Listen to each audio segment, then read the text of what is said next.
Professor Nageshwar Janasena issue చిలికి చిలికి గానివాలగా మారుతుందని చెప్పుకోవచ్చు. ముఖ్యంగా ఆయన కామెంట్స్ విత్‌డ్రా చేసుకున్న తర్వాత ఆయన మళ్ళీ మాట్లాడిన మాటలు కావచ్చు, ఇంటర్వ్యూలో ఇచ్చినటువంటి ఆ వ్యాఖ్యలు కావచ్చు, ఆ తర్వాత జనసేన ప్రెస్ మీట్ పెట్టింది. సో, ఆ తర్వాత ఒకటి మాట పెరుగుతున్నటువంటి సందర్భం. దీనికి సంబంధించి మనతో పాటు మాట్లాడడానికి తెలంగాణ జనసేన నేత, అలాగే ఆర్‌కే సాగర్‌గా అందరికీ పరిచయమైనటువంటి వ్యక్తి సాగర్ గారు మనతో ఉన్నారు. సార్ నమస్తే. హాయ్. హాయ్ డి. ఆహ్, జనసేన ఇష్యూ ఈ మొత్తం నాగేశ్వర్ ఎపిసోడ్‌లో మీరు అసలు చెప్పాలి అని అనుకుంటే జనసేన పార్టీ తరపున ఏం జెప్తారు? జనసేన పార్టీ తరపున చెప్పబోయేది ఒకటే అండి. అంటే ఇప్పుడు అలిగేషన్స్ అందరూ వ్యక్తిగత విమర్శలకు ఎప్పుడు ఏ పార్టీ నుంచి గాని, ఎవరి మీద గాని చేయొద్దని నా అభిప్రాయం. అది రాజకీయాల్లో అలాంటి వ్యక్తిగత విమర్శలు చేసి వ్యక్తిగతంగా దూషించడం అనేది అది ఎప్పటికీ మంచి పరిణామాలు కావు. దానివల్లే మేము అంత దూరం వచ్చి ప్రెస్ మీట్ పెట్టాల్సొచ్చింది. సో, ఫైనల్‌గా ఏంటంటే నాగేశ్వరరావు గారు మాట్లాడారని విన్నాము. తర్వాత ఉంచుకున్నారని విన్నాము. అంతా అయిపోయిన తర్వాత రౌండ్ టేబుల్ సమావేశంలో మరి అది ఎలా జరిగిందో తెలియదు గానీ, పాషం యాదగిరి గారు అండ్ నాగేశ్వరరావు గారు, మిగతా కొంతమంది ఇలా వ్యక్తిగతంగా విమర్శలు చేయడం అనేది మాకు కూడా కొంచెం చాలా ఇబ్బందిగా అనిపించింది. అందులో ఇలాంటి అంటే చెప్పాలంటే తెలంగాణలో మార్గదర్శకులుగా పిలువబడే పెద్దలు చెప్పాలంటే, వాళ్ళ నుంచి ఇది ఎక్స్‌పెక్ట్ చేయలేక కొంచెం ఒక రకంగా బాధేసింది. ఒక రకంగా దీన్ని ఎలాగైనా ఖండించాలని మేము వచ్చి ప్రెస్ మీట్ పెట్టేసి అసలు ముగింపు అంటే నేను చెప్పింది కూడా అదే ఏంటంటే, ఇది మంచి సంస్కృతి కాదు. ఇది మనం జనాల్లో ఉండాలి. ప్రజల్లో ఉండాలి. ప్రజా సమస్యల మీద మనం ఫైట్ చేయాలి గానీ, ఇలా తిట్టుకోవడం కరెక్ట్ అయిన పద్ధతి కాదనే ముగింపు పలికాను తప్ప, వేరే ఏం లేదు. దాన్ని ఎక్స్‌టెండ్ చేయాలని అయితే నేను అనుకోలేదు. కేసులు పెట్టిర్రు గాబట్టే అరెస్ట్ జేయడానికి పోలీసోళ్ళొస్తున్నారు. ఆంధ్ర నుంచి పోలీసులొస్తున్నారు గాబట్టి తెలంగాణలో అలా ఇలా దౌర్జన్యం నడుస్తుంది అనే వరకు ఇష్యూ వెళ్ళింది. స్వయంగా పవన్ కళ్యాణే నేను వెళ్తాను అన్నా కూడా వద్దు అని వారించిన అని చెప్పినప్పటికి కూడా అది ఎందుకు కంటిన్యూ జేస్తున్నారు అనేది అంటే దీని వెనక ఎవరన్నా ఉన్నారా ఏంటి అనేది? అదే అర్థం కాలేదు. మాకు అర్థం కాలేదు అది. ఎందుకంటే పోలీసులొస్తే అందరికి తెలుస్తుంది గదా! అరెస్ట్ అయితే అది ఇప్పుడు ప్రొఫెసర్ నాగేశ్వరరావు గారిని అరెస్ట్ చేసాం అనేది చిన్న విషయం కాదు గదా! అందరికి తెలుస్తుంది. తెలిసే జరుగుతుంది. తెలియకముందే ఇలా ఇది అయిపోతుందని, ఏదో జరుగుతుందని, లేకపోతే వాళ్ళు ఊహించుకోవడమా, లేకపోతే వెనుక ఎవరున్నారా, ఇవన్నీ మాకు అర్థం కాకుండానే జరిగిపోయింది. ఏదేమైనా సమర్థవంతంగా మేము ఏంటంటే ఒకటే దీన్ని ముగింపు పలుకుదాం. ఇలాంటి విమర్శలకు తావు లేకుండా అంటే ఫ్యూచర్‌లో నేను చెప్పింది అదొకటే. రకరకాలుగా అంటే వ్యక్తిగత విమర్శలంటే ఎలాంటి విమర్శ అంటే సినిమా సినిమా వాడిగా విమర్శించారు. ఆ! పెళ్ళిళ్ళ మీద విమర్శించారు. అండ్ ఆయన పాలన ఇప్పుడు ఆంధ్రప్రదేశ్ డిప్యూటీ సీఎంగా ఆయన ఎలాంటి పాలన అందిస్తున్నారో అందరికీ తెలుసు. అది కొత్తగా ఏదో మనం దాక్కొని చూడాల్సిన అవసరం లేదు. ఇంత మీడియా ఉంది. ఆయన ఎలా అంటే ఎంత తగ్గాలో అంత తగ్గుతారు. రాష్ట్ర శ్రేయస్సు గురించి అందరికి తెలిసిందే. సో, మనం ఆయన ఉంటే మీరు పాలసీల మీద ఫైట్ చేయండి గానీ, ఆయన వ్యక్తిగత విమర్శల మీద ఫైట్ చేయడం అనేది నచ్చలేదు మాకు. కానీ గతంలో గద్దర్ లాంటి వాళ్ళే అరే అనేంత చనువుంది. లేదంటే నా దగ్గర డబ్బులు లేకపోతే నేను ఎవరి జేబులో నుంచి అయినా ఒక రూపాయి తీసుకోవాలంటే స్వయంగా నేనే జేబులో చేయి పెట్టి తీసుకుంటాను. అంత చనువుంది అని చెప్పినటువంటి అట్లాంటి సందర్భాన్ని ఇప్పుడు తెలంగాణ వ్యతిరేకిగా లేకపోతే పాతవి రాష్ట్ర విభజనకు సంబంధించినటువంటి అంశాలను తీసుకొచ్చి మరీ ఇప్పటికి కనెక్ట్ జేయడం అనేది మీకు గుర్తుందో లేదో అసలేంటంటే గద్దర్ గారే స్వయంగా చెప్పారు చాలా ఇంటర్వ్యూల్లో. అసలు పవన్‌ని నాకు సొంత తమ్ముడిలా చూసుకుంటాను. సొంత అన్నలాగా ఆయన ట్రీట్ చేశారు. నాకు ఎప్పుడు డబ్బులు అవసరమైనా సరే అతని జేబులో నుంచి తీసుకునేంత చనువుంది. నేనే జేబులో చేయబెట్టి తీసుకునేంత చనువుంది అని ఆయనే చెప్పుకున్నారు. అండ్ దాంతో పాటు పవన్ కళ్యాణ్ గారు ఆయన నెల్లూరులో ఆయన స్పీచ్‌కి ఇన్‌స్పైర్ అయ్యి ఇప్పుడు చెప్పింది కాదు కదా! ఈరోజు చెప్పింది కాదు కదా! ఎప్పుడో అంటే బల్లెనక బళ్ళు గట్టి 16 బళ్ళు గట్టి అనే పాటకి ఇన్‌స్పైర్ అయ్యి ఆయన ఆయన స్పీచ్‌కి ఆయన చైతన్యాన్ని తెచ్చిన విధానం చూసి ఇన్‌స్పైర్ అయ్యి గద్దర్ గారి గురించి ఎన్నో సార్లు చెప్పారు. సో, అలాంటి మనిషిని యూజ్ చేసుకున్నారు. గద్దర్‌ని యూజ్ చేసుకున్నారనడం నాకెందుకో మంచి అనిపించలేదు. ఎందుకంటే నాకు కూడా పర్సనల్‌గా గద్దర్ గారితో మంచి సంబంధాలున్నాయి. నేనెప్పుడూ అవన్నీ బయట పెట్టను. ఎందుకంటే అది నాకు వ్యక్తిగత విషయాలు. నాకవి కొంచెం ఆ షెల్‌లో ఉండాలనిపిస్తది. ఆయన చనిపోయినప్పుడు నేనున్నాను పక్కనే. చనిపోయినప్పుడు అంబులెన్స్ ఇంకా ఎల్‌బీ స్టేడియంలో అంబులెన్స్‌లో ఉన్నాను. నేను చూసి వచ్చాను. ఓకే. నివాళులర్పించి. పవన్ కళ్యాణ్ గారు ఆయన చనిపోయినప్పుడు అవును. ఎలా ఎలా ఆయనకు ఆయన ఆయన సానుభూతి అంటే మీన్స్ ఆయన ప్రగాఢ సంతాపం తెలిపి అందరికీ తెలుసు. అదొక ప్రెషియస్ బాండ్. దాన్ని ఇట్లా వాడడం నాకు ఇబ్బందిగా అనిపించింది. సో, ఆయనకి ఏదైతే గౌరవం ఇవ్వాలో, ఎంత ఇవ్వాలో ఇప్పటికి ఏదైతే ఆయన ఆంధ్రాలో సభ పెట్టినా కూడా గద్దర్ అన్న గురించి మాట్లాడకుండా అసలు ఆ సభ ముగియదు. ఏ సభ అయినా చూసుకోండి. ఈవెన్ పిఠాపురంలో మొన్న జనసేన ఆవిర్భావ సభలో కూడా గద్దర్ అన్న. అంటే గద్దర్ అన్న, గద్దర్ అన్న అంటే ఆయన యూజ్ చేసుకోవడం కాదు. ఒక చైతన్యానికి ప్రతీకగా ప్రతీక, ఒక ప్రజా యుద్ధ నౌక. అంటే అలా ఉండాలి. అంటే అంటే ఒక స్పిరిట్ ఇప్పుడు యువతలో ఒక చైతన్యం నింపడం కోసం ఇప్పటికీ ఆయన గుర్తు చేసుకొని ఉంటాం. అలాంటిది యూజ్ చేసుకోవడం ఎవరిని యూజ్ చేసుకుంటారు? కానీ అంటే ఒక సీనియర్ జర్నలిస్ట్‌గా ఉండేనటువంటి వ్యక్తి సినిమా వాళ్ళు ఎవడు చదువుకోడు, సినిమాల్లో ఎవడు ఉంటాడు? చదువు లేనోడు, శీలం లేనోడు, సంస్కారం లేనోడు, తాగుబోతులు, వాగుబోతులు, వదురుబోతులు, తిరుగుబోతులు వాళ్ళే కదా. సినిమాలు ఒక్క మంచి సినిమా, దేశభక్తి సినిమా ఒకటి తీసినరా? ఒక్కటి చెప్పండి. అన్ని బూత్ సినిమాలే కదా. అట్లాంటి వాడు ఏం మాట్లాడుతున్నాడు? వాడిని ఉప ముఖ్యమంత్రి చేయడమే తప్పు. అట్లాంటి మాటలు ఎట్లా చూస్తారు అవన్నీ? నేను అంటే ఎక్కువ మాట్లాడకూడదేమో గానీ, నాకు చాలా నొచ్చుకున్నాను నేను. ఇప్పుడు సినిమా అనేది ఇప్పుడు పాషం యాదగిరి గారికి నేను ఒకటే చెప్తున్నాను. ఆయనకు కూడా సినిమా ఇండస్ట్రీలో చాలా మంది ఫ్రెండ్స్ ఉన్నారు. అది నాకు తెలుసు. అవును. ఆయనకున్న సన్నిహితులు కూడా నాకు తెలుసు ఎవరో. మరి అందరూ అన్నట్టే కదా! ఎందుకంటే మీకు సినిమా ఇండస్ట్రీ అంటే మనము రోజు 5 గంటలకి 5 గంటల లోపు 4 గంటలకి కృష్ణానగర్‌లోకెళ్తే తెలుస్తది సినిమా ఇండస్ట్రీ పర్సన్స్ ఎంత నిబద్ధతగా ఉంటారు, ఎంత కష్టపడతారు, ఎంత నిజాయితీ ఉంటారు, ఎలాంటి డిసిప్లిన్‌గా ఉంటారు. అండ్ సినిమా ఇండస్ట్రీలో సక్సెస్ అవ్వడం కోసము ఎన్నో రోజులు ఆకలితో అలమటించి అంటే ఏదైనా సాధించాలని పట్టుదలతో ఎన్నో అంటే ఒంటరిగా అక్కడ కుటుంబాన్ని వదిలేసి ఇక్కడ ఉండి అది డైరెక్టర్లుగా, హీరోలుగా, యాక్టర్స్‌గా నిజంగా చెప్పాలంటే సినిమా ఇండస్ట్రీలో ఉన్నంత సాక్రిఫైస్ త్యాగం నాకు తెలిసి ఏ ప్రొఫెషన్‌లో ఉండదు. ఇది నేను ఫేస్ చేశాను, చూస్తున్నాను. ఇది అందరికీ తెలిసిన విషయమే. అలాంటి వాళ్ళకి మీరు ఇచ్చే రెస్పెక్ట్ ఇదేనా? కాదు కదా! కాదు. ఇప్పుడు సినిమా ఇండస్ట్రీ అంటే ఇంకా శీలం ఉండదు, నిజాయితీ ఉండదు. ఏం చెప్పారు మీరు అసలు? అంటే అది ఎలా దొర్లారు? ఇప్పటికి నాకు అర్థం కాదు. ఎలా దొర్లారు ఆయన? ఎందుకంటే ఆయన ఒక సీనియర్ జర్నలిస్ట్. ఆయన ఎంతో ఎక్స్‌పీరియన్స్ ఉంటది. ఎంతో లైఫ్‌ని చూసారు. సో, ఆయన ఇలా మాట్లాడడం అనేది సరే ఇంకా హైదరాబాద్‌లో తిరగనివ్వము. హైదరాబాద్‌కి ఆయనకేం సంబంధము? హైదరాబాద్‌కి ఎట్లొస్తారో చూస్తాము. పవన్ కళ్యాణ్‌కి హైదరాబాద్‌తో పనేంది అని డబ్బులు పెట్టి అక్కడ అమరావతి కట్టుకుంటున్నారు కదా అని ఇటు కాంగ్రెస్ ఎమ్మెల్యే కూడా ఇందాక కామెంట్ చేశారు. అది అంటే అవి ఎలాంటి మాటలు అంటే రాజ్యాంగం మీద అవగాహన లేని వాళ్ళు మాట్లాడితే ఏదో అర్థం ఉంటది. రాజ్యాంగం గురించి తెలుసు ఒక మంచి విశ్లేషకులు, రాజకీయవేత్తలు, విద్యావంతులు ఇలా మాట్లాడుతున్నారంటే ఏం చెప్తాం వాళ్ళకి? ఎవరినైనా ఆపే దమ్ము ఎవరికైనా ఉంటుందా? ఇప్పుడు మీరు ఆంధ్రాకి వెళ్తారా? ఎవరైనా ఆపగలుగుతారా? వాళ్ళకి దమ్ము ఉంటుందా? ఇంకెవరైనా బాంబే నుంచి ఇక్కడికి వస్తారు. వాళ్ళని ఆపే దమ్ము మనకుందా? అందులో పవన్ కళ్యాణ్ ఆపే దమ్ము ఎవరికైనా ఉందా? ఇక్కడ నివాసం ఉంది. ఇక్కడ ఆయన ఎన్నో సార్లు తెలంగాణ కోసం ఆయన నాకు అనిపిస్తది. అంటే పర్సనల్‌గా మాట్లాడినప్పుడు పవన్ కళ్యాణ్ గారు అంటే ఇది నేను ఏదో ఆయన గురించి ఇప్పుడు ఏదో పొగడాలి. ఆయన ఇది, అది అని చెప్పను. పర్సనల్‌గా చెప్తాను. హి లైక్స్ తెలంగాణ ఫైటింగ్ స్పిరిట్.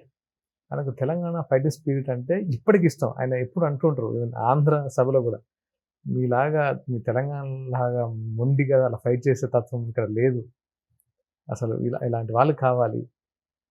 అంటే తెలంగాణను మెచ్చుకున్నట్టా? తిట్టినట్టా? అంటే ఎప్పుడు అంటే ఆయన అసలు జనసేన పార్టీ పుట్టిందే తెలంగాణ ఉద్యమ స్ఫూర్తితో.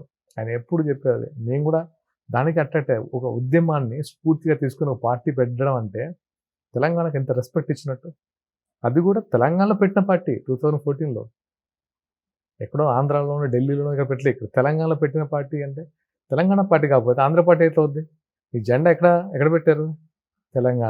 తెలంగాణ.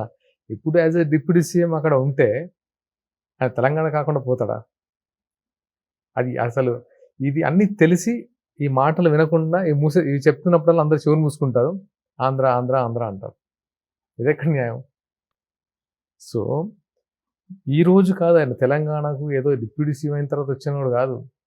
ఉమ్మడి ఆంధ్రప్రదేశ్ ఉన్నప్పుడే ఎక్కడో మారుమూల ప్రాంతాల్లో బోర్లేయించినోడు, ప్రజల కష్టాలు తీర్చినోడు, ప్రజలతో మమేకమై ఉన్నోడు, తెలంగాణ భాషను తెలంగాణ యాసను ఆయనే ఎక్కువ మాట్లాడేవాడు ఇండస్ట్రీలో. అప్పుడు తెలంగాణ రాకముందు కంటే సినిమాల్లో ఆయనే ఎక్కువ మాట్లాడేవాడు. జానీస్ ఇలాంటి సినిమాల్లో, తమిళ్ లాంటి సినిమాల్లో తెలంగాణ జానపదాలు సాంగ్స్ మీకు అంటే అందరం చూసిన వాళ్ళే కదా. అంటే తెలంగాణ ఇంకెక్కడైనా విస్మరించారు? తమిళ సినిమాలో ఎన్ని జానపద తెలంగాణకు సంబంధించిన సాంగ్స్ ఉంటాయి. ఖుషి సినిమా బై బై ఏ బంగా, ఇవన్నీ అంటే అంటే ఆయనకి ఇట్లాంటి అంటే అవి తెలంగాణ తమిళ్లో అనుకుంటా చాలా సార్లు ఆయన ఇంట్రడ్యూస్ చేసిన వాళ్ళందరూ కొరియోగ్రాఫర్లు కానీ, కిక్ బాక్సింగ్ కానీ, అప్పుడే ఇండస్ట్రీకి వస్తున్న రోజుల్లో అందరూ ఆయన చుట్టూ ఉన్నది తెలంగాణ వాళ్ళే. సో ఆయనకు తెలంగాణ, ఆంధ్ర, ఈ ఈ మహారాష్ట్ర ఈ భేదాలు ఎప్పుడూ లేవు. మనిషి మనస్తత్వం నచ్చితే అది ఎంత దూరమైనా ఆయన దగ్గర అక్కడ తెచ్చుకుంటాడు. కానీ జనరల్గా అంటే మీరు మాట్లాడినప్పుడు, కలిసినప్పుడు ఇట్లాంటి విమర్శలు వచ్చినప్పుడు అంటే తెలంగాణ ఆంధ్రాను వేరు చేసేటువంటి విమర్శలు కావచ్చు, ప్రజల మధ్యలో ఇట్లా కొట్లాటలు పెట్టేటువంటి కావచ్చు, అలాగే తెలంగాణ పేరు మీద పదే 3 పెళ్ళిళ్ళు, ఈ పెళ్లిళ్ళకు సంబంధించినటువంటి ఇష్యూ మాట్లాడేటప్పుడు ఆయన వ్యక్తిగతంగా మీతో మాట్లాడినప్పుడు అంటే ఆయన రియాక్షన్ ఎలా ఉంటుంది? ఎలా ఉంటుంది ఆయనకి ఏంటంటే, ఇప్పుడు ఆయన అసలు ఈ డోంట్ కేర్. ఆయన నిజంగా చెప్పాలంటే ఎవరిని పెద్ద పట్టించుకోడు. ఆయన అనుకున్న లక్ష్యంగా ఆయన అడుగులేస్తుంది తప్ప ఇవన్నీ ఆయన వరకు కూడా వెళ్ళవు. అంటే ఇంకొకటి ఏంటంటే తెలంగాణ గురించి చెప్పాలంటే ఆయన ఏం చేశారు మీ తెలంగాణకి, తెలంగాణ ఉద్యమం. నాకు ఒక విచిత్రంగా అనిపించిన విషయం ఏంటంటే, ఇంతకుముందే చూశాను నేను, ఉద్యమకారులందరితో మీటింగ్ పెట్టారు. Very happy. ఉద్యమకారులందరిని ఐక్యం చేయడం నాకు నచ్చింది. మీతో పాటు నేను కూడా ఉంటాను. అది కాదు, తిట్టడానికి కాదు, చేయండి. మీరే చెప్తున్నారు తెలంగాణ వచ్చి 12 సంవత్సరాలు అయింది. ఉద్యమకారుల్ని, అమరవీరుల కుటుంబానికి న్యాయం జరగలేదని మీరే చెప్తున్నారు. కాంగ్రెస్ హయాంలో వచ్చి 2 సంవత్సరాలు అయింది, మాకు ఎటువంటి భరోసా ఇవ్వలేదు అంటున్నారు. తెలంగాణలో ఇలాంటి ప్రాబ్లమ్స్ ఉన్నాయని మీరే చెప్తున్నారు. మేము కూడా దానికోసం కదా ఫైట్ చేస్తుంది. మరి సపోర్ట్ చేయాల్సింది పోయి తినడం ఏంటి? సో ఇవన్నీ అంటే అందరూ చూస్తుంటారు. ఏంటంటే వాళ్ళు అనేది తెలంగాణ వ్యక్తుల మీద కేసులు పెడుతూ దౌర్జన్యం చేస్తాము, మా దగ్గర పోలీసులు ఉన్నారని అక్కడ అధికారాన్ని చూపించుకొని ఇక్కడ దౌర్జన్యం చేస్తానంటే ఈ తెలంగాణ గడ్డ దౌర్జన్యాన్ని సహించదు అని. Exactly correct. మీరు అందరూ కరెక్ట్. తెలంగాణ వాదుల మీద ఎవరు కేసులు పెట్టారు? నాగేశ్వర్ మీద పెట్టారు. ఎవరు పెట్టారు? తెలంగాణ వాళ్ళే పెట్టారుగా. తెలంగాణ పీపులే పెట్టారు కదా, ఆంధ్ర వాళ్ళు పెట్టలే కదా. మరి ఎందుకు పెట్టారు? మీ మాటలు దొర్లాయి. అది మీరు ఆల్రెడీ దాన్ని వెనక్కి తీసుకున్నారు, వీళ్ళు కూడా వెనక్కి తీసుకున్నారు. ఇప్పుడు తెలంగాణ వాళ్ళు పెట్టకూడదా కేసులు? పెట్టారు. వాళ్ళకు కూడా ఒకటి ఉంటుంది కదా, ఇలా అంటారా? పెడితే వెనక్కి తీసుకున్నారు కదా. మీరు వెనక్కి తీసుకున్నాడు, వాళ్ళు వెనక్కి తీసుకున్నారు. మళ్ళీ ఎందుకు దీన్ని పొడిగించడం? కానీ ఎందుకు అంటే పదే పవన్ కళ్యాణ్ అనగానే ఆంధ్ర అని చెప్పడమో, లేకపోతే హైదరాబాద్కి ఎందుకు వస్తారు అనడమో, పెళ్లిళ్ళ విషయమో, లేకపోతే ఇంకెందుకు పదే వస్తుంది? ఏదో ఒక తెలియని భయం ఉండొచ్చేమో. ఎందుకంటే ఇప్పుడు ప్రజాదరణ పొందిన వ్యక్తి జాతీయ స్థాయిలో, నో డౌట్. అది పవన్ కళ్యాణ్ గారు కూటమి ప్రభుత్వం స్థాపించి అందులో ఎన్డీఏలో భాగస్వామ్యమై ఇప్పుడు కేంద్రంలో కూడా ఒక బలమైన నాయకుడిగా, జాతీయ నాయకుడు అని గుర్తింపు వచ్చింది. ఆయనకి ఎక్కడికి వెళ్ళినా, ఈవెన్ మహారాష్ట్ర నేను కూడా వెళ్ళినప్పుడు, పూణే, ఆయన ప్రచారం చేసిన అన్ని ప్లేసుల్లో విజయం సాధించింది బీజేపీ. సో ఆయన ఎక్కడికి వెళ్ళినా, ఈవెన్ తమిళనాడు వెళ్ళినా, కర్ణాటక వెళ్ళినా ఒక మంచి ఆదరణ ఉంది. తెలంగాణ వచ్చినప్పుడు ఆటోమేటిక్గా ఇక్కడ ఉన్న వాళ్ళు ఎంతో కొంత ఇన్సెక్యూరిటీ ఫీల్ అవుతారు. ఆ ఇన్సెక్యూరిటీ అయితే కనబడుతుంది. కానీ మనం స్వాగతించాలి. తెలంగాణ వాళ్ళు ఏంటి దమ్ము ధైర్యంతో ఎదుర్కోవాలని అలా ట్రై చేయాలి తప్ప, ఎవరు వచ్చినా ఇంత ఇన్సెక్యూరిటీ ఉంటే తప్పు మీ వైపు ఉందని తెలుస్తుంది కదా. ఎక్కడో తప్పు జరుగుతుంది, ఎప్పుడు మా వైపు ఉంది, అందుకే ఎవడు భయపడతాడు? మన వైపు తప్పు ఉంటే భయపడతాడు, మన వైపు తప్పు లేకపోతే రండి చూసుకుంటూ ఉంటారు. అలా ఉండాలి స్పిరిట్. కానీ ఇలా పార్టీ కొంచెం ముందుకెళ్తుంది, స్టార్ట్ అవుతుందా కానీ ఏదో తెలియని ప్యానిక్ అయిపోయి ఇలాంటి దానికి పాల్పడడం, ఇది మన సంస్కృతి కాదు. మనం ఎలా ఉంటాం? పోరాటాల పోటీగడ్డ తెలంగాణ. ఎన్నో ఉద్యమాలు చూసింది తెలంగాణ. సాయుధ పోరాటం చూసింది, రజాకార్ మూవ్మెంట్ చూసింది.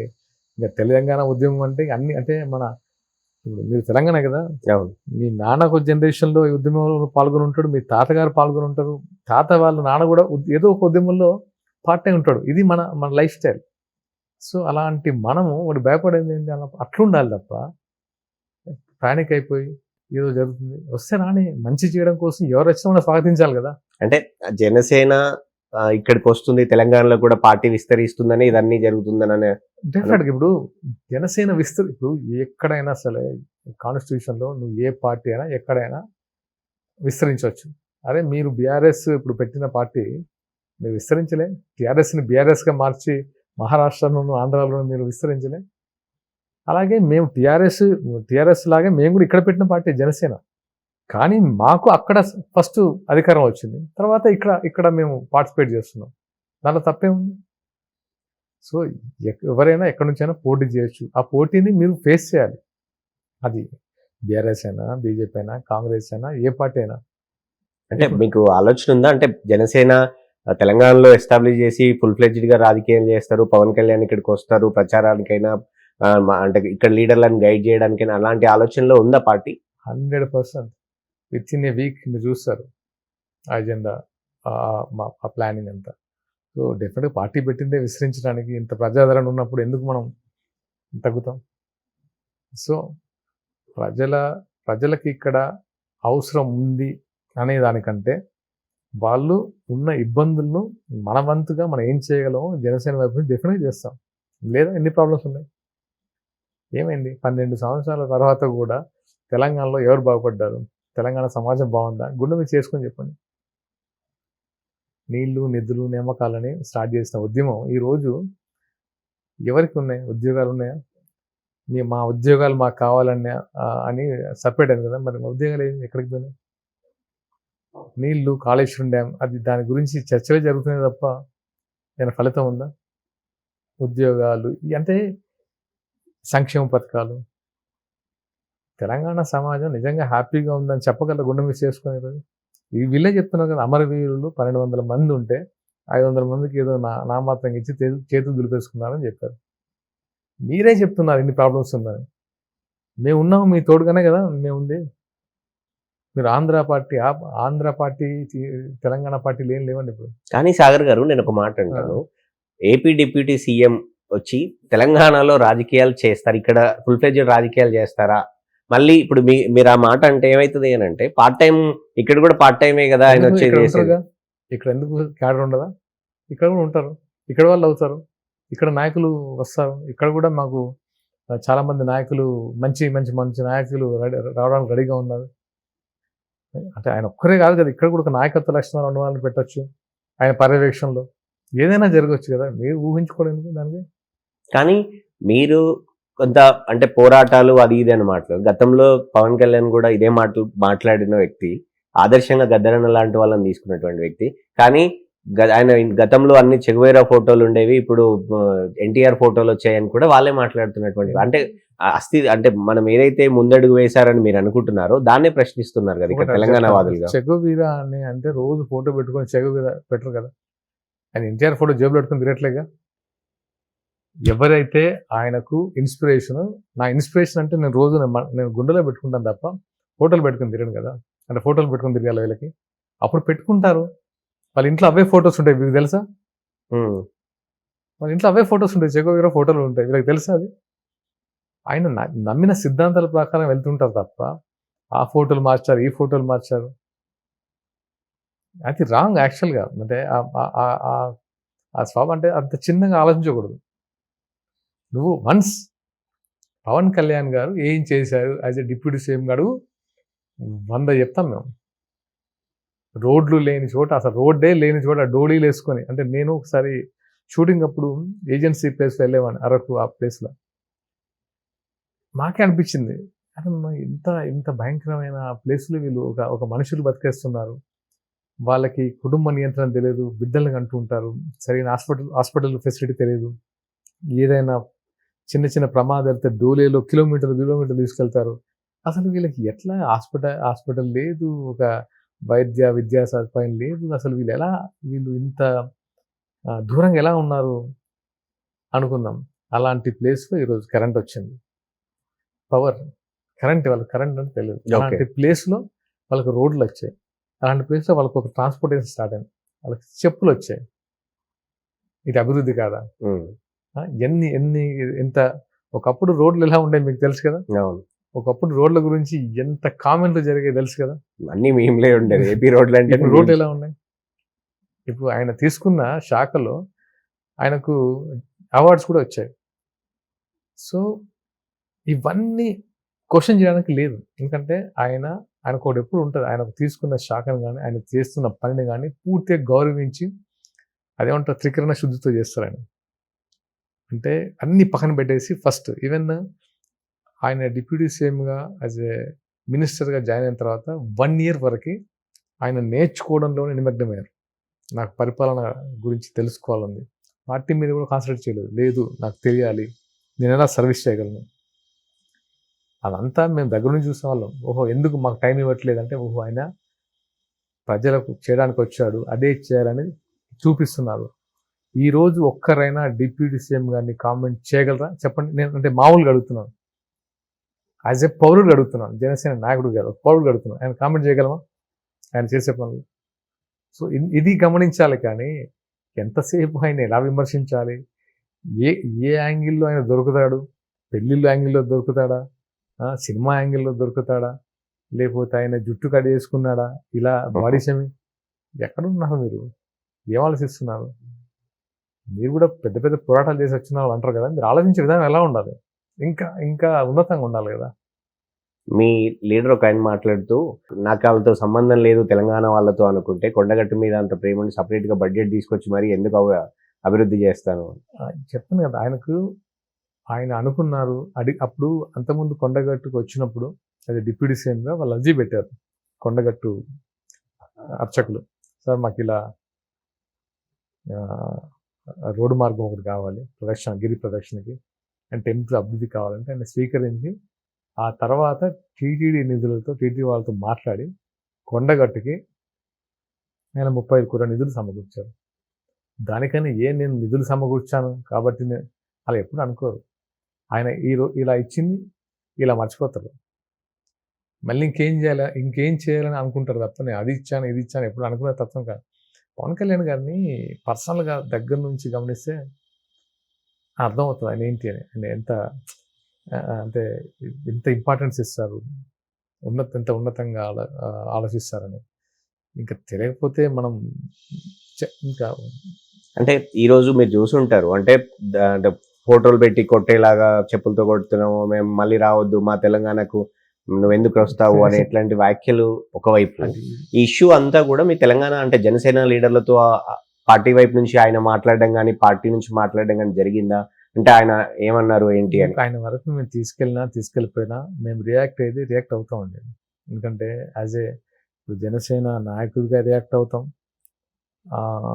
ఆయన దాంతోపాటు ఆయన మీద ఇష్టంతో రియాక్ట్ అవుతారు. నేనే కాదు, టోటల్ తెలంగాణ వ్యాప్తంగా రియాక్ట్ అవుతారు. కానీ ఏంటంటే ఇలాంటి సంస్కృతి కరెక్ట్ కాదని. ఇప్పుడు ఆయన ఏం తప్పు చేశాడని అలాంటి చర్యలు పడపడాలి చెప్పండి. ఏం తప్పు చేశారని మీకు ఏదో నలుగురిని పెట్టించి మీ ఆనందం కోసం, నాకు తెలిసి వాళ్ళే తప్పు చేస్తారని ఫీల్ అయి ఉంటారు నా దృష్టిలో. అలాంటి తప్పులు చేస్తుంటే ఇంటికి వెళ్ళి ఆలోచిస్తే ఏంటంటే తప్పు చేసామరా, మనం తప్పు చేసామని వాళ్ళకి గిల్టీ ఉంటుంది. కానీ మనము మేము ఇది దిగుదామా తేల్చుకుందాం అనే టైపు అంటే ఎవరితో పెట్టుకుంటున్నాము? మీకోసమే. మీరు ఏదైతే తెలంగాణ ఉద్యమకారుల గురించే, నేను కూడా ఒక తెలంగాణ బిడ్డగా మీరు హ్యాపీగా ఉంటే మేము హ్యాపీ కదా. అసలు ఫస్ట్ ఆఫ్ ఆల్ దీంట్లో సమస్య ఏంటి అని చూస్తే జీరో.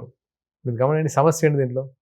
అంటే సమస్య వచ్చినా కూడా దాన్ని పరిష్కరించుకునే ఉద్దేశం కాక దాన్ని లాగే ఉద్దేశం అయితే ఎవరు తీసుకున్నారు, ఎవరు సమస్యను అంటే పెంచుతున్నారు? ఏపీ పోలీసులు కేసులు పెట్టి ఇక్కడికి ఎందుకు రావాలి అనే దగ్గర మొదలైంది కదా. ఏపీ పోలీసులు వస్తే అప్పుడు మాట్లాడదు. ఏపీ పోలీసులు రాలే కదా, రానప్పుడు మీరు ఊహించుకొని మీరే చేస్తే తప్పెవరిది? కానీ ఈ రోజు అంటే ఇక్కడ ప్రతిఘటన వచ్చింది కాబట్టి రాలేదు, కానీ ఇంకో రోజు ఆ కేసు అయితే పోదు కదా విత్డ్రా చేయండి అని. విత్డ్రా చేసుకున్నారు కదా, ఆయనే విత్డ్రా చేసుకున్నారు. కళ్యాణ్ గారు సభాముఖంగా చెప్పారు కదా, లేదు అట్లాంటిది ఏం లేదు. అంత హుందాగా మాట్లాడుకున్న తర్వాత ఇదంతా ఎందుకు? నేను నిజంగా చెప్పాలంటే ఎవరైతే చేస్తున్నారో, నువ్వు మంచి కార్యక్రమాలు మీరు చేస్తే నేనే ఫోన్ చేసి సూపర్ బ్రదర్, అసలు మీరు మంచి కార్యక్రమాలు చేస్తున్నారు, అంటే ప్రభుత్వాన్ని ప్రశ్నిస్తున్నారు అంటే అది మేము ప్రశ్నించినా మీరు ప్రశ్నించినా తప్పుని ఎవరు ప్రశ్నించినా సరే నేను నేను వాళ్ళని సపోర్ట్ చేస్తాను. నేను ఆ టైప్ క్యారెక్టర్ని. తప్పు ఎవరు చేసినా, ప్రభుత్వం చేసినా, నా ఓడి చేసినా, నీ ఓడి చేసినా డెఫినెట్గా నువ్వు అంటారు. మనకి క్యారెక్టర్ లేనప్పుడు ఎదుటోడు నుంచి ఏం ఎక్స్పెక్ట్ చేస్తాం? కానీ ఈ ఇష్యూ ఇంతటితో ముగుస్తుంది అని అనుకుంటున్నారా? మళ్ళీ దీన్ని అటువైపు నుంచి ఇటువైపు నుంచి ఏం చేయగలరు వాళ్ళు? పవన్ కళ్యాణ్ గారిని ఆపగలరా? ఆపలేరు. జనసేనని ఇక్కడ ఆపగలరా? ఆపలేరు. ఇంకా దానికి వాళ్ళు అంతకంటే ఏం చేస్తారు? ఇలానే 4 సార్లు చేస్తారు. తర్వాత వస్తే అడ్డుకోవడానికి ప్రయత్నం చేస్తే అట్లా ఇక్కడ అడ్డుకోవడానికి ప్రయత్నం చేస్తే ఊరుకుంటారా? అసలు అడ్డుకోవడానికి ప్రయత్నం చేయడానికి అవసరం ఏముంది? రాజ్యాంగంలో ఎవరు అడ్డుకోవాలి? దేనికి అడ్డుకోవాలి? సరే, ఇది పక్కన పెడితే విజయ్ అక్కడ తమిళనాడులో సీఎం అయితే ఓడవలేకపోయాడు, ఆ మాటల్లో అర్థం ఉంది అని కూడా అంటే మీరు సినిమా వాళ్ళకి సంబంధించినటువంటి పవన్ కళ్యాణ్ కు దగ్గరగా ఉండేటువంటి వ్యక్తి కాబట్టి అడుగుతున్నాను. ఈర్ష నేను కాలేకపోయాను, ఆయన మొన్న వచ్చి అయిపోయాడు అని మొన్న పవన్ మాట్లాడిన తర్వాత ఇంకా దాని మీద ఒక్కొక్క చాలా మందికి తెలియదేమో, విజయ్ గారు పవన్ కళ్యాణ్ గారిని బాగా ఇష్టపడతారు. వాళ్ళ సినిమాలు వీళ్ళు ఈయన సినిమాలు ఆయన రీమేక్ చేసుకున్న ఒక మంచి ఒక సాన్నిహిత్యం ఉంది. వాళ్ళ మధ్య ఒక మంచి ఫ్రెండ్షిప్ ఉంది. ఆయన ఎప్పుడు అసలు ఫస్ట్ ఈర్ష్య అంటే తెలియదు. ఒకరిని ఫాలో అవ్వడం కానీ, ఒకరి మీద ఈర్ష్యపడడం కానీ, ఒకరి మీద ద్వేషం పెంచుకోవడం కానీ, ఒకరితో అసలు ఆయనది కాదు. మీరు ఎక్కువ ఆలోచించుకొని, మీరు ఊహించేసుకొని ఆయన ఇట్లా అనుకుంటున్నారు, ఆయన అట్లా అనుకుంటున్నారు. అసలు ఆయన ఎవరిని పట్టించుకోడరా బాబు, అసలు ఆయన వేరే బాబు మీరు చెప్తుంటే మీరు ఎక్కువ అక్కడ గెలిచాడా అయితే అసలు వాళ్ళ అంటే పవన్ కళ్యాణ్ మీద ఎందుకు ఇంత పాపం వాళ్ళకి అది అంటే నాకు అర్థం కావట్లే. మీరు సినిమా సంబంధించినటువంటి వ్యక్తి కానీ జనసేన పాలిటిక్స్ అంటే జనసేన నుంచి పాలిటిక్స్ లో యాక్టివ్ గా ఉన్నారు. నిన్న మీరు మాట్లాడుతూ మేము వచ్చిన నేపథ్యం ఏంటి అని చెప్పి మీరు కొంత ఎమోషనల్ అయ్యారు. నేను నా ప్రాంతం గోదావరికి అని. అసలు అది ఏంటి? అసలు మేము అంటే నాకు ఎప్పుడు అది నాకు ఇంట్రెస్ట్ ఉండదు. పాస్ట్ ఈజ్ పాస్ట్ అయిపోయింది. మనం ఒక లైఫ్ని కొత్తగా మొదలు పెట్టాము, సక్సెస్ అయ్యాము, హ్యాపీగా ఉన్నాము. అలాంటిది ఇంకొకరికి జరగకుండా ఉండడానికి మన వంతుగా మనం ఏం చేయాలి? మనకు ప్రాబ్లం వచ్చింది అంటే ఆ ప్రాబ్లం ఇంకొకరికి ఎప్పుడు రావద్దు. అలాంటి ఇబ్బందులు ఎవరికి రావద్దనే ఉద్దేశంతో నేను ఎప్పుడు అది ఆలోచించి అలా ఉండాలి సొసైటీ అని కోరుకుంటాను. చూసాం అంటే జరిగినాయి. అప్పుడు ఏంటంటే అప్పుడు మీకు తెలియని పరిస్థితులు కాదు. తెలంగాణలో ఎక్కడ చూసినా సరే ఈ ఉద్యమాలు, మావోయిజం, నిర్బంధాలు ఉండేవి. పైగా మీరు కోల్డ్ బెల్ట్ లో అంటే కొంచెం ఎక్కువ ఉండేది, చాలా ఎక్కువ ఉండేది. చాలా ప్రూవ్ చేసుకోవాల్సి వచ్చేది, చాలా ఉద్యమాలు చేయాల్సి వచ్చేది, చాలా అంటే ఎన్కౌంటర్ వరకు వెళ్ళేది, జైళ్ళు ఇవన్నీ అప్పుడు జరిగాయి. అప్పుడు డిస్టర్బ్ అయ్యాం. డిస్టర్బ్ అయిన తర్వాతే ఇంకా మళ్ళీ ఒక కొత్త లైఫ్ని చూసాం. ఓకే, అంటే ఏదైనా ఒక చిన్న సంఘటన అంటే మీరు అన్నారు కదా జైలు గోడల వైపు కుటుంబం సభ్యులు ఇటు మేము, ఆ బాధ మీకేం తెలుసు? అంటే ఏం ఉండేది అంటే నేనే ఇప్పుడు నేను ఇక్కడ డిగ్రీ అంటే ఏవి కాలేజ్ చేస్తున్నప్పుడు అప్పుడు నాకు బాగా అంటే అఫ్కోర్స్ చిన్న విషయమే కాదు. ఇప్పుడు సోకాల్డ్ ఎవరైతే మినిస్టర్ కొప్పులీశ్వర్ గారు కూడా ఉన్నారు మా నాన్నతో పాటు, ఇద్దరు ఫ్రెండ్స్. నేను ఇక్కడ నుంచి ఏపీ ఎక్స్ప్రెస్కి అక్కడ దిగేసి అక్కడ ఎంజిఎం దగ్గర మన వరంగల్ జైల్లో వెళ్ళేసి ములాఖాత్ చూసేసి వీళ్ళిద్దరిని చూసేసి మాట్లాడేసి సిచ్యువేషన్ ఏంటి, ఎలా ఉంది, లాయరు వాళ్ళ మీద పెట్టి కేసులు, మావోయిజం కేసులు, ఇవన్నీ మేము ప్రత్యక్షంగా ఒక ఏజ్ వరకు నేను ఫేస్ చేస్తున్నాను. ఓకే, అవసరమైతే దేనికైనా తెగిద్దాం అనుకునే పరిస్థితులు మేము చూసాం. మాకు ఇవన్నీ ఎట్లుంటాయంటే ఇది బోనస్ లైఫ్ నా దృష్టిలో, నాకు బోనస్, ఎక్స్ట్రా బోనస్. సో మాకు ఆ బోనస్ లైఫ్లో భయం, బెదురు ఏం ఉండదు. కాకపోతే ఏంటంటే ఇలా ఉండకుండా బాగుంటే బాగుంటుంది అందరి లైఫ్స్. అప్పుడు ఆ సిచ్యువేషన్లో వాళ్ళు అవసరం, ఈ సిచ్యువేషన్లో అవసరం లేదు. ఇప్పుడు ఈ సోషల్ మీడియా యువతరానికి ఒక కొత్త వే ఉండాలి, కొత్త పాలిటిక్స్ రావాలి. యువత ఈ అవినీతి అంటే ఒకలాంటి పాలిటిక్స్కి ఉండకూడదు. ఒక కొత్త జనరేషన్ రావాలి, ఒక ట్రాన్స్పరెన్సీ ఉండాలి, పారదర్శకత ఉండాలి. అంటే మనకు ట్రాన్స్పరెంట్గా ఏం జరుగుతుంది, పాలన ఏం జరుగుతుంది, నిజాయితీ ఉండాలి, ఒక కమిట్మెంట్ ఉండాలి, ఒక అకౌంటబిలిటీ ఉండాలి. ఇలాంటి ఒక గవర్నమెంట్ని ఉంటే బాగుంటుందని పీపుల్ ఆర్ వెయిటింగ్. అదే ఎక్స్పెక్ట్ చేస్తున్నారు, అదే ఉండాలి. అది నా ఉద్దేశం అదే. ఎందుకంటే మనకి ఆ టైంలో ఎవరు ఉండేవాళ్ళు కాదు కాబట్టి ఇప్పుడు మన వల్ల అయిన పని అలాంటివి ఉంటే బాగుంటుంది అంతే తప్ప మేము అది చేసాం ఇది చేసాం చెప్పుకోవడానికి మనం కాదు. చెప్పడం అని కదా, అంటే ఆ రోజులు ఉన్నటువంటి కోల్ బెల్ట్ లో గోదావరి కని చాలా లాంటి ఎక్కువ. చాలా ఎక్కువ. చాలా ఇబ్బందులు పడ్డారు అందరూ. దాంట్లో మా కుటుంబం ఇంకా చాలా ఇబ్బంది పడింది. బట్ అన్ని ఇబ్బందులు పడిందని ఏదో సానుభూతి నేను ఎక్స్పెక్ట్ చేయను. But సానుభూతి కోసం ఆ దాని రోజు నుంచి నేను నేర్చుకుంది ఏంటంటే కొత్త కొత్త అంటే గవర్నమెంట్ అకౌంటబిలిటీ, ట్రాన్స్పరెన్సీ ఇలా ఉండాలి. ఒకడికి ఒకడు అంటే ఒక అండగా ఉండే ఒక ఉండాలి. సామాజిక న్యాయం ఉండాలి. అంటే చిన్నతనంలో కొన్ని జరిగినటువంటి ఇబ్బందులు మనం ఎంత ఎదిగినా ఎక్కడి వరకు వెళ్ళినా మర్చిపోమంటారు కదా. సో కొప్పలేశ్వర్ అంటేనే సింగరేణిలో ఉద్యమ నాయకుడిగానే గుర్తింపు. సో మీరు అన్నారు కాబట్టి, అంటే ఆ రోజు ఉండేటువంటి పరిస్థితులు మీరు చిన్నతనంలో చూశారు కాబట్టి నేను మళ్ళీ మళ్ళీ అడుగుతున్నా, అంటే అంటే ఎట్లాంటి దుర్భరమైన పరిస్థితులు ఉండేవి అనేది. చెప్తాను కదా, పోలీసులు ఎప్పుడు వస్తారా, పోలీసులు ఎప్పుడు ఇంటి మీద ఎత్తుకెళ్ళిపోతారు. దాడి చేస్తారా, ఎప్పుడు నేను చెప్తున్నా కదా, దాచేవాళ్ళు. అంటే ఇప్పుడు గుర్తుపెట్టుకోండి, మాకు సింగరేణిలో ఒక గొప్ప ప్రాంతం అది. ఎందుకంటే అక్కడ హిందూ, ముస్లిం, క్రిస్టియానిటీ అని అది ఉండవు.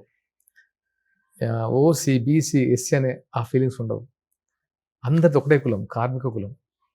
ఎందుకంటే అక్కడ కార్మికుల మధ్య ఉండే ఐక్యత ఎలా ఉంటుందంటే, వాళ్ళకు బికాజ్ ఆఫ్ అండర్ గ్రౌండ్లో పనిచేసి మళ్ళీ వస్తారో అందులో తెలియని ఒక చావుని చూసి వచ్చేంత వరకు వాళ్ళు వెళ్తూ ఉంటారు రోజు. సో దానివల్ల ఎవరిని ఇప్పుడు హిందూ ముస్లిం బావా అని పిలుచుకుంటారు, మామ అని పిలుస్తుంటారు. అప్పుడు అలాంటి సిచ్యువేషన్లో పోలీసులు ఇలాంటి అంటే చాలా టఫ్ సిచ్యువేషన్లో నన్ను తీసుకెళ్ళి పెంచింది ఎస్సీ ఫ్యామిలీ. ఓకే. సో అమ్మమ్మ అంటాం, మామ అంటాం వాళ్ళని. ఇలాంటి కల్చర్లో పెరిగిన మనం కమ్యూనిస్ట్ భావాలు. అది కమ్యూనిస్ట్ భావం అంటామా లేకపోతే ఇంకొక పేరు అనాలా తెలియదు. అది తెలంగాణ జీవనంలోనే ఉంటుంది. అది ఉంటుంది. అవును. నీకు ఇక్కడ మన ఒక పని మనిషిని అంటే మేడ్ అని అనకూడదు, అక్కడ అక్క అని పిలుస్తాం. ఇంకెక్కడైనా ఉండదు అది. పని మనిషిని కూడా అక్క, మామ ఇట్లా పిలుస్తారు. అవును. అక్కడ తారతమ్యాలు ఉండవు. అది నాకు అలాంటి కల్చర్ నుంచి వచ్చిన వాడిని నేను. సో నాకు ఎటువంటి ఈవెన్ మన దగ్గర పనిచేసే వాళ్ళని నాకు సరైన పిలిపించుకోలేను, నాన్న రాబాబు ఎందుకని. అంటే మనం అలా చూస్తున్నాం, అంటే మనం సొసైటీని ఈ విధంగా చూస్తున్నాం. నాకు అలా ఇష్టం. సో నాకు అందుకే ఈ గొడవలు ఈ జరిగిన పరిణామాల్లో నేను ఎందుకు తగ్గాలనుకుంటా అంటే, ఏం సాధిస్తాం వీటితో, చూడాల్సిన చిన్నప్పుడే ఏం సాధిస్తాం వీటితో అంటే వద్దు. అంటే నువ్వు గొడవను పెంచకుండా ఎంత తగ్గిస్తే అంత తగ్గడానికి నేను రెడీ. ఇక గొడవే కావాలనుకుంటే ఇక ఏదో తల తెగిపడాలి అంత, అట్లా అనుకుంటారు తప్ప మ్యాక్సిమం గొడవలు ఉండకుండా చూసుకోవాలి అంతే. కానీ నాకు బాగా గుర్తుంది, మీరు సీరియల్లో ఆర్కే నాయుడుగా ఫేమస్ కదా. సో మీ చిన్నతనం ఏమో పోలీసులు ఏంది ఇది అనేది, కానీ మీరు పోలీస్ డ్రెస్ వేసుకొని మీకు ఆ ఫేమ్ జనరల్ ఎక్కువ మంది గుర్తుపట్టేది అక్కడి నుంచే కదా. సో అప్పటి నుంచి నాకు అంబిషన్, నాకు అంటే మా ఇంట్లో వాళ్ళు కూడా వాళ్ళకు ఒక మంచి పోలీస్ ఆఫీసర్ చేయాలని మా ఫాదర్కి ఒక డ్రీమ్ ఉండేది. ఓకే. మా ఫాదర్ కూడా కొంచెం ఐడియాలజీ అంటే అన్ని సిస్టమ్ని ఎక్కువ రెస్పెక్ట్ చేశారు. సిస్టమ్, ఓకే, చదువు లేకపోయినా సిస్టమ్ని ఎక్కువ రెస్పెక్ట్ చేస్తారు. చదువు ఉంటేనే సంస్కారం ఉంటుందని ఏం కాదు కదా. సిస్టమ్ను ఫాలో అయ్యే, సిస్టంలో పోలీస్ ఎలా ఉండాలి, లాయర్ ఎలా ఉండాలి. ఇప్పటికీ అంటే గోదావరి కానీ ధర్మపురి పాలిటిక్స్ అటువైపు అంటే ఫాలో అవుతుంటారు, చూస్తుంటారు అక్కడ నుంచి. డెఫినెట్గా నేను నాకు మనం ఉన్న ప్లేసు, మనం పెరిగిన ప్లేసు, ఈరోజు అంటే అక్కడే ఉంటున్నాం. ఇప్పుడు కనీసం 10 రోజుల కోసం వెళ్ళి వస్తుంటాం, అందరం కలుస్తుంటాం. సో డెఫినెట్గా ఎప్పుడో ఒకసారి మనకు చేసే అవకాశం వస్తుంది. అట్లా నాకు చేసే అవకాశం కోసం అంటే ఎంత చేస్తాం అంటే అక్కడ బాగోగులు చూడడానికి ఓకే బాగున్నారు మన వాళ్ళు. కానీ పొలిటికల్ కెరీర్కి వచ్చేసప్పటికి అక్కడ నుంచి అట్లాంటి ఆలోచనలు ఉన్నాయా అండి? అసలు ఏమీ అనుకోలేదు. అసలు ఫస్ట్ థింగ్ ఏంటంటే ఇంకా అంత దూరం ఆలోచించలేదు. అది అంటే కానీ పబ్లిక్ లైఫ్లోకి వచ్చేసారు కదా, ఇంకా రావాల్సి వస్తుంది అనిపించింది. లైక్ అంటే సీరియల్లో ఉన్నప్పుడు వేరు, అంటే సినిమా సీరియల్లో ఉన్నప్పుడు, పాలిటిక్స్లో ఉన్నప్పుడు ఇంకా రావాల్సి వస్తుంది. అంటే ఫైనల్గా ఈ ఇష్యూకి వరకు రిటర్న్ వచ్చేస్తే, ఇష్యూలకి ఇక్కడితో ముగింపు పలకదామని చెప్తారా? మీరు ఒకవేళ చెప్పాలి అంటే జనసేన నాయకుడిగా, పవన్ కళ్యాణ్ సన్నిహితుడిగా ఏం చెప్తారు ఫైనల్‌గా? నేను పవన్ కళ్యాణ్ గారి సన్నిహితుడిగా, పవన్ కళ్యాణ్ అలా జనసేన నాయకుడిగా ఒకటే చెప్తున్నాను. ఏందంటే ఇవన్నీ అవసరం లేదని. వీటికి ఏం జరగవు. వీటి వల్ల ఏమైనా జరుగుతుందా? వీటి వల్ల మనం ఏం సాధిస్తున్నాం? గట్టిగా మాట్లాడితే మీరే నష్టపోతున్నారు. మీ క్యారెక్టరే పోగొట్టుకుంటున్నారు. అది నాకే ఇబ్బందిగా ఉంది. మీరు ఇలాంటి పెద్దలు ఇలాంటి పిచ్చి పిచ్చి దాంట్లో ఇన్వాల్వ్ అయ్యి ఎందుకు? సో, ఇక్కడి నుంచైనా ఆపండి. ఇది కాదు. మీరు చేయాల్సినవైతే ఇవి కాదని వాళ్ళకి చెప్పబోతున్నాను. అంటే ఇక ప్రజాక్షేత్రంలో కలుస్తుంటాం. మంచి చేస్తే మంచి అని చెప్దాం. చెడు చేస్తే చెడని చెప్దాం. రండి. నిజంగా చెప్పండి. మీరు మంచి కాజ్ మీద ఫైట్ చేస్తే మీ వెనక మేము ఉంటాం. నేనే ఉంటాను. అలా ఉండాలి గానీ ఇట్లాంటి ఈరోజు తెలంగాణ ఉద్యమకారులు వాళ్ళని మీటింగ్ పెట్టారు. ప్రెస్ మీట్ ఇప్పుడే చూసాను. పంపించారు మన వాళ్ళు. అదే చెప్తున్నారు అందరూ. అంటే మాకు తెలంగాణ వచ్చినప్పటి నుంచి మాకు న్యాయం జరగలేదు ఉద్యమకారులకి. కొమరయ్య గారు ఎవరో చనిపోయారు. వాళ్ళ వైఫ్ పూలమ్మ అని ఎవరో ఆడబిడ్డ తల్లి మాట్లాడుతుంటే నేను ఇదంతా మర్చిపోయి అది వింటున్నా. అంటే ఇంకా ఉద్యమకారులకి గుర్తింపు లేదా 12 సంవత్సరాల నుంచి? అమరవీరులకు గుర్తింపు లేదా? నాకు అటుపోతుంది. వాళ్ళు చెప్పేది అదే. మేము చేయడానికి వచ్చేది అదే. ఎక్కడి నుంచో రాం కదా! మనం కూడా తెలంగాణ బిడ్డలమే. తెలంగాణలో ఎవరికైనా అవుతే మనం కూడా బాధపడతాం. మనం కూడా తెలంగాణకి సర్వీస్ చేయాలనుకుంటాం. సో, అది ఆలోచించండి.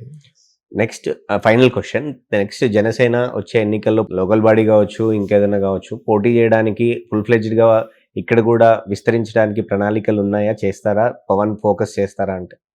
ఖచ్చితంగా జరుగుతుంది. ఖచ్చితంగా చేస్తాం. అన్ని ఎన్నికల్లో పోటీ చేస్తాం. బలంగా జనసేనని ఇక్కడ స్ట్రాంగ్‌గా నిలబెట్టడానికి అన్ని ప్రయత్నాలు జరుగుతున్నాయి. జరిగాయి. బలోపేతం జరుగుతుంది. 100% మా ఐడియాలజీతో, మాకున్న కమిట్మెంట్‌తో ఇప్పటికే చాలామంది అంటే ఆల్మోస్ట్ 1,00,000 సభ్యత్వాలు తీసుకున్నారు. ఊరికే తీసుకోరు కదా! 400 పెట్టి 1,00,000 మంది కార్యకర్తలు సభ్యత్వాలు తీసుకున్నారంటే మన ఐడియాలజీ నమ్మే కదా! పవన్ కళ్యాణ్ గారిని నమ్మే కదా! పవన్ కళ్యాణ్ గారి సిద్ధాంతాలని, పవన్ కళ్యాణ్ గారి నిజాయితీని నమ్మే కదా 1,00,000 మంది తీసుకున్నారు. అది కూడా ₹1, ₹2 ₹400 పెట్టి తీసుకున్నారంటే మనకు ఆ బలం ఉన్నట్టే కదా! బలం మీన్స్ దే ఆర్ ఎక్స్పెక్టింగ్. ఇలాంటి నాయకత్వం కావాలని ఎక్స్పెక్ట్ చేస్తున్నట్టే కదా! సో, మాకు ఆ నమ్మకం 100% ఉంది. ఆదరిస్తారు. తెలంగాణ పీపుల్ నచ్చితే ప్రాణాలు ఇస్తారు. కానీ వాళ్ళకి నచ్చేలా మేము చేస్తాం. ఎందుకంటే మా ఐడియాలజీ కానీ, మా కమిట్మెంట్ కానీ అలాగే ఉంటుంది. తెలంగాణ అంటే ఉద్యమాల ఫ్యామిలీ నుంచి వచ్చిన వాళ్ళం. మాకు ఎవరిని నమ్మాలి, ఎవరిని నమ్మకూడదు మాకు తెలీదా? సో, డెఫినెట్గా ఇంత 1,00,000 మంది ఆయన నమ్ముతున్నప్పుడు, 1,00,000 మంది సభ్యత్వం తీసుకున్నప్పుడు డెఫినెట్గా ఆయనకు ఒక నమ్మకం క్రియేట్ అయింది. మనం నమ్ముతున్నారు. డెఫినెట్గా నేను వాళ్ళ కోసం ఏది చేయాలని. ఆయన తీసుకోవాలనుకోడు మన నుంచి. అక్కడే ఆయనకు పదవి ఇది తీసుకోవాలి, నాకు అక్కడి నుంచి ఏమి ఇవ్వాలని ఆలోచిస్తుంటాడు ఆయన. ఎప్పుడు ఏది ఇవ్వాలి నేను వాళ్ళ కోసం. అలాంటి నాయకుడిని మేమెలా వదులుకుంటాం? మనకు తీసుకుపోయేవాళ్ళు కాదు, ఇచ్చేవాళ్ళు కావాలి. రైట్. ఇది ఆర్కే సాగర్ గారు చెప్పేది.